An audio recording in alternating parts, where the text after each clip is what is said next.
السلام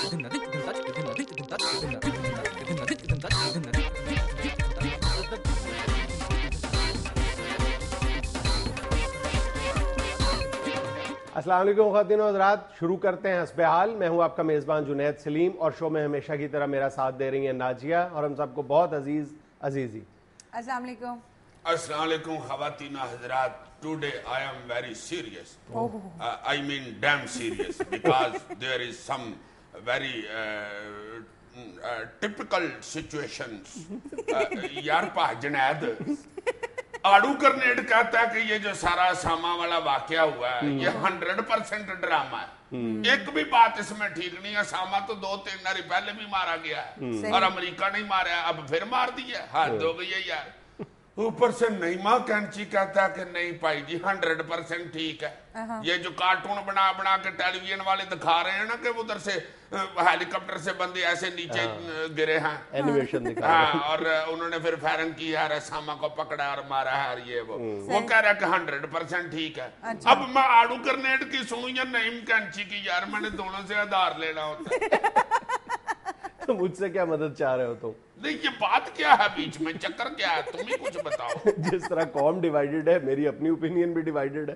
میں کوئی بات یقین کے ساتھ نہیں کر سکتا، اور کوئی شخص بھی اگر ایمانداری کے ساتھ اس ساری صورتحال کا جائزہ لے تو کوئی بات بھی یقین کے ساتھ نہیں کہی جا سکتی۔ نہیں یار کچھ نہ کچھ تو ایسا ہوگا نا جس پہ ہمیں یقین کرنا پڑے گا۔ ایمانداری سے بتاؤ آج تک ہم کس بات پہ یقین کرتے چلے آ رہے ہیں؟ 9/11 کے واقعہ کے بعد اس وقت سے لے کر آج تک جو کچھ ون وے یعنی فلو آف انفارمیشن چل رہا ہے اسی پہ یقین کرتے آ رہے ہیں نا۔ جو ہمیں امریکہ بہادر کہتا چلا آ رہا ہے ہم آنکھیں بند کر کے اس پہ یقین کرتے چلے آ رہے ہیں۔ اس لیے کہ امریکہ جو بھی کہتا ہے ہمیشہ ٹھیک کہتا ہے۔ مطلب مجھے نہیں پتا کہ یہ جو واقعہ مبینہ طور پر ایبٹ آباد میں پیش آیا ہے وہ درست ہے یا غلط ہے، اور میں کوئی پوائنٹ پروو نہیں کرنا چاہتا، کوئی نئی کانسپریسی تھیوری نہیں پیش کرنا چاہتا، لیکن جو پوائنٹ پروو کیا جا رہا ہے اس کے بارے میں بہت سارے سوالات ایسے ہیں جو کوئی بھی تھوڑی بہت عقل رکھنے والا شخص ہے اس کے ذہن میں بھی ابھرتے ہیں۔ ان سوالوں کا جواب ان لوگوں کو ضرور دینا چاہیے جو پاکستان سے یہ ڈیمانڈ کر رہے ہیں کہ پاکستان کو مختلف سوالوں کا جواب دینے کا وقت آ گیا ہے، پاکستان کو ان سوالوں کا جواب دینا چاہیے۔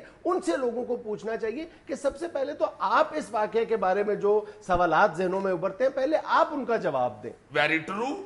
اور سب سے بڑا سوال یہ ہے کہ اسامہ بن لادن جس کے بارے میں خود جو one way flow of information چلا آ رہا تھا، یعنی خود CIA کے جتنے حلقے ہیں، دنیا کے جتنے بڑے ملکوں کی خفیہ ایجنسیاں ہیں، وہ آج تک ہمیں یہ بتاتی چلی آ رہی تھی کہ یہ وہ شخص ہے جو اپنی پرائیویٹ کیپیسٹی میں یعنی ذاتی طور پہ ملکوں کو چھوڑ کر ذاتی سطح پر جس کی پوری دنیا میں سب سے زیادہ سخت پرسنل سیکیورٹی ہے، ایسی اس کے پاس سیکیورٹی ارینجمنٹس ہیں اپنی ذاتی حفاظت کے لیے جو ملکوں کو بھی میسر نہیں ہے۔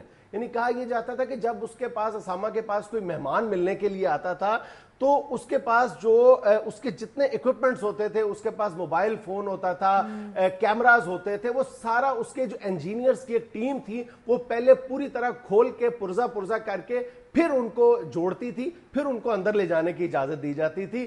یعنی اور اس کا کھانا ٹیسٹ کرنے کے لیے 50 لوگوں کے لگ بھگ ایک جو ٹیم تھی مشتمل، وہ اس کا کھانا چیک کیا کرتی تھی۔ پھر جو ساری رات یعنی جتنا مرضی قابل اعتماد مہمان ہو اسامہ کا، 4 جو شارپ شوٹرز تھے وہ پوری رات ایک مہمان کی نگرانی کیا کرتے تھے۔ پھر اس کے بارے میں یہ کہا جاتا ہے کہ جو مہمان اس سے ملنے آتا تھا اگر اس کے پاس کوئی پین ہوتا تھا تو اس پین کی ساری جو انک تھی وہ نکال کر خود انک جو تھی وہ ریفل کی جاتی تھی۔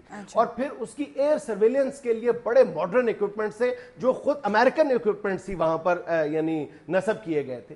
اب ایک ایسا شخص جس کی سیکیورٹی ارینجمنٹس کی مثالیں دی جاتی رہی ہوں، وہ اچانک ایک ایسے واقعے میں یعنی گولیوں کا نشانہ بن جاتا ہے جو بالکل ناقابل یقین ہے کہ ایک بالکل ایک الگ تھلگ گھر میں بیٹھا ہوا ہے، صرف 1 یا 2 گارڈز اس کی حفاظت پر مامور ہیں، کوئی مضبوط سیکیورٹی گیٹ نہیں تھا، ویڈیو ڈور فون تک اویلیبل نہیں تھا، نصب نہیں تھا وہاں پہ، ایک عام 50 روپے والی وہاں پہ بیل لگی ہوئی تھی، اور وہاں پر کوئی سرویلنس کیمراز تک اویلیبل نہیں تھے۔ کیا یہ سب ممکن ہے؟